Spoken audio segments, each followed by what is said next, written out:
Fala aí, torcedor palmeirense, trazendo mais um vídeo aqui no nosso canal Futebol Verde React, voltado totalmente aí para as notícias do Palmeiras, falar um pouquinho do Verdão, a torcida insatisfeita com o Anderson Barros, inclusive na última partida a torcida protestou no estádio e o Palmeiras volta a campo nessa terça-feira, quando vai receber no Allianz Parque o time do Bragantino. Aí você vê na tela a classificação com o Palmeiras na segunda colocação e uma vitória amanhã.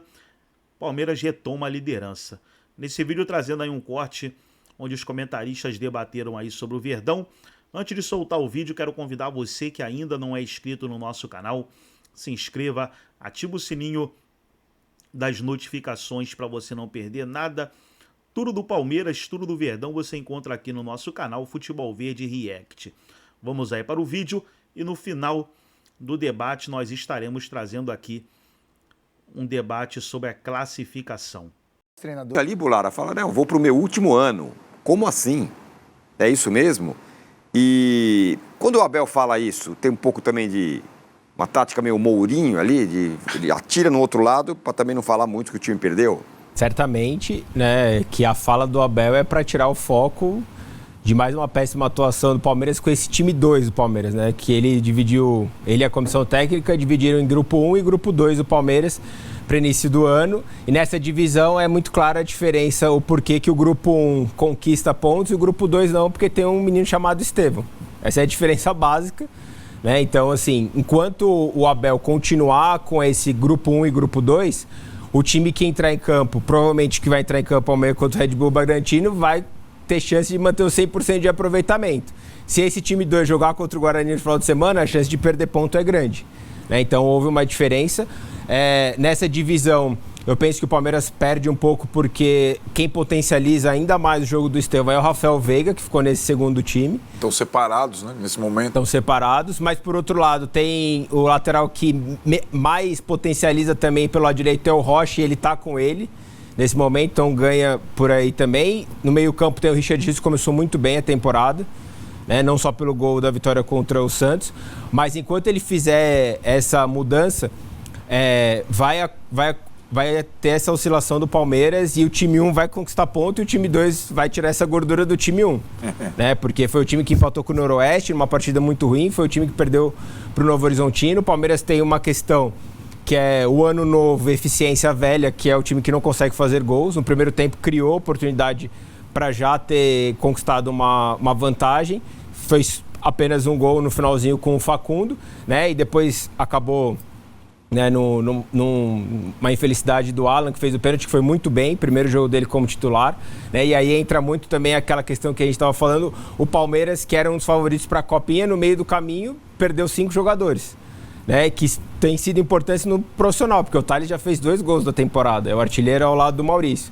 Né, e eu lembro, toda vez que acontece isso, o Luiz Dias, que foi durante muito tempo, ele foi coordenador técnico e depois coordenador das categorias de base do esporte, inclusive ele que lançou o Abel como treinador. Quando o Abel veio para o Palmeiras, eu conversei com ele, e ele falou, quando eu era treinador do esporte das categorias de base, ele era o treinador do Cristiano Ronaldo. Ele falou, a gente estava no meio da temporada com uma distância absurda para o Porto e para o Benfica, e o treinador do profissional na época falou, a partir de janeiro o Cristiano vai treinar o profissional. Ele falou, eu já sabia que eu ia perder o campeonato, mas sabia que o Porto ia ganhar o Sport ia ganhar um jogador absurdo, né, que ia com 17 anos mudar o patamar do futebol europeu e o de Portugal, e aconteceu. Ele falou, e eu perdi o campeonato, mas Portugal ganhou muito mais do que eu naquela oportunidade, né? São escolhas que precisam ser feitas.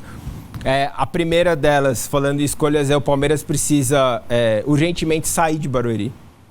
Não existe o Palmeiras jogar com o Barueri com o Pacaembu reformado. Eu sei que existe ainda uma série de limitações do Pacaembu, igual o Tironi comentou, que está limitado a 20 mil, mas é muito melhor você, num sábado à noite, colocar 20 mil pessoas no Pacaembu do que 10 mil em Barueri. Né? Não tem lógica o Palmeiras continuar jogando lá. Essa insistência de segunda casa, de chamar, não existe. O Palmeiras não tem uma segunda casa.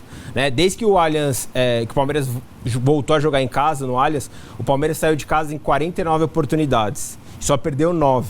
são 14 em Barueri e 4 derrotas. Ou seja, quase 50% das derrotas do Palmeiras, quando não teve o Allianz Parque, aconteceram.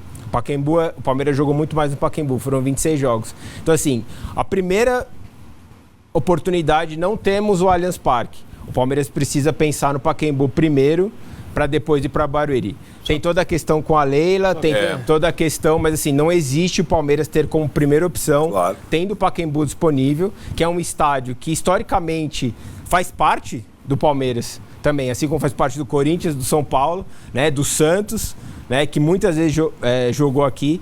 Então, assim, não tem o Palmeiras ter como primeira opção pensar em Barueri sem ter o Allianz. Isso para mim não existe, né? E não adianta o Abel falar em mobilização de torcedor, porque na Copinha vai mais. Por que na Copinha vai mais? Porque muitos torcedores do Palmeiras não têm condição, mesmo em Barueri, de pagar o preço do ingresso para estar lá. Então, assim, é óbvio que o cara vai lá. Assim como quando o Palmeiras usa o Allianz Parque para jogos e decisões da base, dá 20 mil pessoas, porque é a oportunidade da pessoa conhecer o Allianz, porque ele não consegue. Preço acessível. Muitas vezes é gratuito o jogo. Às vezes é gratuito. Então ele não consegue, né? Então tem condições que explicam essa fala do Abel, né? E o Palmeiras não faz e não dá nenhuma... não faz nenhuma benfeitoria para o torcedor, para pelo menos, né, incentivar o torcedor aí, com o ingresso um pouco mais barato, né, para, de repente, ônibus saindo do Allianz Parque até Barueri de ida e volta, alguma coisa que mobilize o torcedor para que ele sinta, né, a vontade dele sair num sábado à noite, 8h30, para acompanhar o Palmeiras lá. Né? Então, esses são alguns pontos que precisam ser ajustados. Né? O Palmeiras não tem, para mim, com o Pacaembu disponível, não tem como. Se a gente pegar dos 4 primeiros jogos como mandantes na temporada, o Palmeiras jogou o primeiro contra a Portuguesa com palco, com capacidade reduzida. O Palmeiras jogou o segundo jogo dele em Barueri. O Palmeiras vai jogar nesta terça-feira contra o Red Bull Bragantino com capacidade completa e o próximo é o derby com palco, porque tem show 2 dias depois. Isso, de certa forma, também limita muito né, o Palmeiras e se não houver nenhuma intercorrência, tudo indica que os 2 últimos jogos que o Palmeiras tem como mandante na primeira fase, um deles é o Choque Rei, aconteça com um estádio normal, né, com capacidade total, mas mesmo assim a gente já está falando de metade dos jogos da fase de grupos que você tem como mandante, né, com alguma restrição ou você fora. Né? É claro que a questão com a WTO ficou muito ajustada depois do ano passado, a questão da dívida, o ponto ali, o limite foi a questão do gramado. Né? O Abel mencionou a questão do gramado de Barueri ser melhor do que o gramado do Allianz, só para deixar claro que são 2 empresas diferentes. Certo. A empresa de Barueri é a Total Grass que faz e a Soccer Grass é a que faz o gramado do Allianz, que foi todo o problema. Certo. Inclusive, o gramado do CT do Palmeiras, da Academia de Futebol, que tem um gramado lá que é sintético, é da mesma de Barueri. Certo. Então os jogadores estão mais acostumados ali a treinar no gramado que eles jogaram no último sábado. E para finalizar a questão do Abel, não é a primeira vez que ele faz isso e não vai ser a última. Ele está correto quando ele fala que é o último ano do Brasil, porque o contrato dele vai até 2025. Quando ele saiu de férias, houve um entendimento dele com a Leila conversando de que seria algo natural. O salário não tem mais como você mexer no salário do Abel pelos vencimentos dele. Né? Então, é mais uma questão de premiação. Né? Então é algo que a Leila já manifestou o desejo dela na linha de começamos juntos e vamos terminar juntos, porque quando ela entra, né, depois do Gagliotti, o Abel já era o treinador e ela quer manter, e para ela faz muito sentido por ter um clube vitorioso, um treinador vitorioso e o maior escudo que ela tem. Claro. Imagina 2 anos de gestão, você tendo que patinar nesse mercado brasileiro que é de treinador, de troca, né? Depois de 5 anos com o mesmo treinador. Então é total interesse para ela manter o Abel aqui, né? E o Abel o que me parece o final da temporada, que a gente comentou do São Paulo, que já está de saco cheio, como temporadas que ele terminou vitorioso, né? E termina com aquele, não sei o que eu vou fazer, qual que é o meu futuro, né? E agora foi ao contrário, ele volta no início do ano, né? Com esse discurso, mas é para totalmente tirar o foco. É uma derrota que, ao meu ver, não muda muito, né, as circunstâncias do Palmeiras, é atípico. O Palmeiras estava 42 jogos sem perder na fase de grupos do Campeonato Paulista, né? A última derrota tinha sido em abril de 21, né? Tinham sido 32 vitórias. Então, assim, é um ponto que muda, porque quando o time vem dessa forma, você não imagina que vai perder para um clube do interior. Apesar que o Novo Horizontino, né, o ano passado foi semifinalista, jogou contra o Palmeiras, um jogo difícil pra caramba, e que foi o Endrick que eliminou São Paulo. Eliminou São Paulo nos pênaltis, foi o Endrick que decidiu.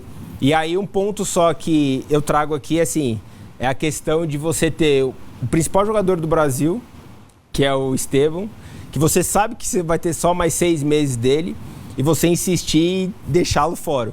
Porque ele é um jogador que numa oportunidade como no último sábado, se você coloca ele para jogar meia hora, para um garoto de 17 anos, depois que você toma um empate, não sei o quanto que faria de diferença para ele, né, para jogar na terça-feira, ele como titular. Né? E você sabe que esses meninos, só você ver o Endrick, o quanto que queria jogar. Né? O Estevão é a mesma coisa. Então eu penso Você acha que por conta dessas questões e da derrota, esse revezamento pode ser questionado a partir de agora, o Palmeiras passe a ter um time mais definido, ou vai continuar revezando? Eu penso, Arnaldo, pelo que ele falou depois do... Eu penso, Arnaldo, que assim, o Abel tem uma carta na manga que ele pode usar como uma justificativa para voltar a unificar e entender desses dois times quem pode ser, né, quais são os 11 ideais para esse início de temporada, que é uma coisa que ele bate na tecla há 5 anos que ele está aqui, que é os 3 dias de descanso. Ele sempre pediu 3 dias. É porque o sábado... Amanhã, contra o Red Bull, ele pode usar o time que jogou contra o Santos, porque ele só teve, né, 2 dias de descanso inteiro. Depois de terça, o jogo contra o Guarani é só no domingo. Então ele vai ter esses 3 dias de descanso. Depois do Guarani, ele tem o derby, que é quinta-feira. Então ele também vai ter 3 dias. Então ele tem ali uma margem e uma justificativa para poder não usar mais esses times. Justamente, olha, tem os 3 dias... Então, como eu consegui, já passou mais de um mês da reapresentação para a temporada, então ele pode usar isso como um argumento para tentar unificar. Contra o Red Bull Bragantino, eu penso que vão ser os jogadores... o time do Estevão, que venceu a Portuguesa e que venceu o Santos. Venceu a Portuguesa jogando bem, venceu o Santos não tão bem. Mas tem o Estevão como uma diferença. Tem o Richard Rios, que começou muito bem. Né, tem alguns titulares, a defesa, por exemplo, ele tem o Murilo e tem o Naves, que é um jogador muito mais, apesar de ser jovem, né, o Benedetti acabou de estrear no profissional. Né, então, assim, por mais que ele tenha o Gomes do lado, né, mas são 2 jogadores... ele tem revezado, inclusive, as duplas, né? Ele separou as duplas, né? É um pouco diferente do revezamento do Corinthians, que são 2 times, é o time titular considerado e o time reserva. O Abel misturou, né? Como uma pré-temporada mesmo. Eu nem sei se o Corinthians vai começar também, depois da derrota, unificar o time, né? Porque o Corinthians está... O São Paulo vai começar agora, pela primeira vez, a colocar o time... O revezamento do São Paulo é 2, segundo o Zubeldia, né? 2 sim, 1 não. O português é não. O português é não. O português é não. Aí Santos, cada um está fazendo de um jeito por conta dessa pré-temporada menor, né? Mas o do Palmeiras é bem diferente, porque não são... É mesclado, né? É mesclado, né? O que me chamou sua atenção rapidamente na declaração do Abel é que como a Leila e o Abel, um passa o pano o tempo inteiro pro outro. É impressionante, para muita coisa. O discurso do Abel, antes da Leila adquirir o estádio... era, nem me peça título se for para jogar aqui nesse estádio, tal. O radicalismo dele mudou. Como a Leila passou a administrar e reformou, o estádio tá top, gramado tá top. Ele já mudou o discurso, ele acalmou o que era, nem me peça título, hein? Jogando aqui em Barueri, pode esquecer, tal. Ele já mudou, porque ela passou a administrar o estádio e tudo mais. E a tia vai comprar uma briga com a torcida se tentar manter a sua segunda casa, porque é dela, né? Não é a segunda casa do Palmeiras. Ela vai arrumar uma briga com a torcida com a volta do Pacaembu, que olha o Pacaembu do lado do Allianz Parque ali, tudo bonitinho ali, 20 mil pessoas, ela vai arrumar uma briga. Vai ter pressão, né? Nossa. Vai ter pressão, assim como teve, o Lara, de parte da torcida reclamando, né? Que não tem reforço, contrata. Foi um protesto mais voltado para o Barros, né? Para o Anderson Barros, que é propriamente para o Abel ou para os jogadores. O Palmeiras mudou a postura no significado de você mirar jogadores que possam chegar e vestir a camisa e não como aposta, como vinha sendo nos últimos anos. Mas o fato de você olhar para um Andréas, o fato de você olhar para um Matheus Pereira, para um Claudinho, e você não fechar, te traz mais pressão do que quando você olhava para uma aposta e pagava caro pela aposta. Né? Então, assim, a partir do momento que ela vem, como aconteceu no lançamento do novo patrocinador, e ela fala abertamente, porque eu identifiquei que era preciso mudar a postura. Só que, efetivamente, você não consegue fechar com jogadores grandes, não adianta nada, né, você mudar a postura. A questão do Anderson Barros, que o Abel defende, é uma questão que eu vejo até, de certa forma, Tironi, como até, às vezes, uma inversão de hierarquia ali. Porque o sucesso do Abel, de certa forma, acaba deixando o Barros refém dele. Hoje o Abel é maior que o Barros. Né? E o Barros tem inúmeras qualidades quando ele consegue, dentro do elenco, resolver conflitos. Assim, vou te dar um exemplo. Quando aconteceu que o Dudu voltou, aquela questão do número 7, que o Rony era o 7, o Dudu queria 7, deu 10 para o Rony, o Barros foi muito ágil ali e conseguiu minimizar, parar as arestas. Ele é muito bom nisso internamente.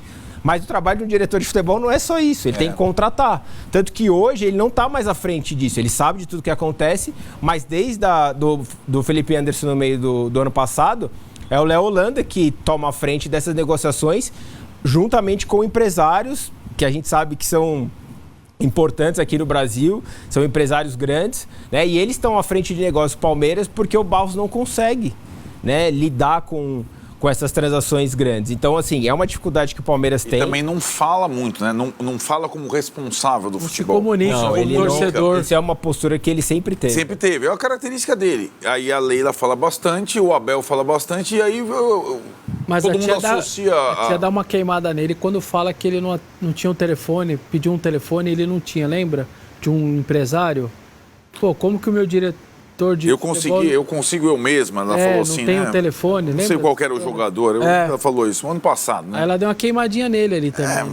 Mas, então, porque na verdade a comunicação é muito importante, né? Com o torcedor. E como ele está sempre literalmente atrás das câmeras, uma das poucas vezes que ele apareceu foi aquele episódio do celular, tudo errado. Então, acho que ele foi, lembra no Mineirão, né? Eu acho que ele acaba com clamor. Vai ter o mercado agressivo, segundo a presidente. Precisamos contratar, diz o Abel. O torcedor já... Quem que não está dando certo? A Leila dá certo, o Abel dá certo, é o diretor de futebol, né? Então vai todo mundo para cima dele.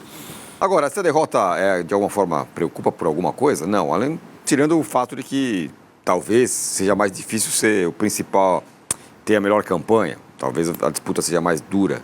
A melhor campanha... tudo bem que ainda tem os clássicos, né? Tem mais 2 clássicos para cada clube, e isso é um fator decisivo. Os 2 clássicos do Palmeiras acontecem em casa. Apesar que contra o Corinthians, como eu comentei, tem o palco, né? Tem capacidade reduzida, mas com o Choque Rei tem tudo para acontecer, né? Com capacidade total. Não vejo nisso, mas talvez seja um ponto de alerta para que unifique esses 2 times, talvez antes do esperado, para não ficar perdendo ponto pelo caminho. Né, para que você consiga uma classificação mais tranquila. Tem 1/3 já do Campeonato Paulista disputado a fase de grupos, e o Palmeiras já está 2 pontos atrás de São Bernardo. E aconteceu isso ano retrasado, que foi Palmeiras e São Bernardo com as 2 melhores campanhas ali, disparadas. E o Palmeiras ficou 1 ponto só na frente do São Bernardo, que inclusive o Palmeiras empatou um jogo contra o Guarani na última rodada, que foi o jogo do Richard Rios ainda, que o Palmeiras descobriu o Richard Rios ali. Foi o jogo que o Abel descobriu o Richard Rios. Exatamente, um 0-0 no Brinco de Ouro, que depois o Richard Rios veio para o Palmeiras. Né? Então, assim, poder para você manter, porque assim, imagina você ter todas essas circunstâncias de não poder atuar 100% na sua casa, ou quando você atuar não ter 100% da capacidade, tendo umas quartas de final, de repente ter que sair de casa, né? Porque assim, o Palmeiras e a W Torre têm alguns acordos de quando pode sair de casa, né? Existe esse acordo de cavalheiros, né? Então assim, até quartas de final do Campeonato Paulista, eventualmente o Palmeiras, se tiver show, alguma coisa assim, igual aconteceu no passado, o Palmeiras ganhou da Ponte Preta 5-1 em Barueri, porque ainda não ficou pronto o gramado. Certo. Semifinal e final são datas como um acordo de datas bloqueadas. Mesmo o ano passado, teve show do Só Pra Contrariar no sábado à noite. Acabou, o Alexandre Pires acabou de cantar, já tinha barulho de furadeira para desmontar o palco, né? Para viabilizar a final contra o Santos no domingo, capacidade total. Então existem esses acertos, né? Então, assim, é importante pensando mais além, né? Para que você mantenha não só dentro do seu grupo, mas também para os seus principais rivais, para não ter que ficar saindo numa eventual semifinal ou segundo jogo da final.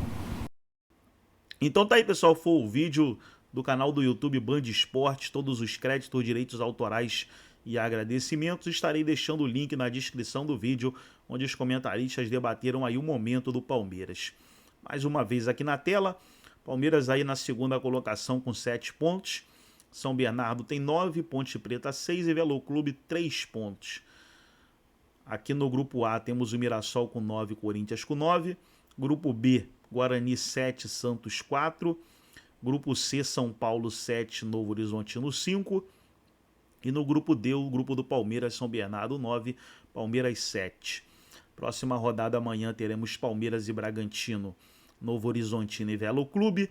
Na quarta-feira, Mirassol e Guarani, São Bernardo e Santos, Noroeste e Inter de Limeira, Ponte Preta e Corinthians, Botafogo e Água Santa, Portuguesa e São Paulo.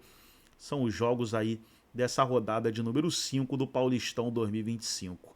Gostou do vídeo? Deixa o seu like, se inscreva no canal, ativa o sininho das notificações. Forte abraço a todos e até o nosso próximo vídeo aqui no nosso canal Futebol Verde React.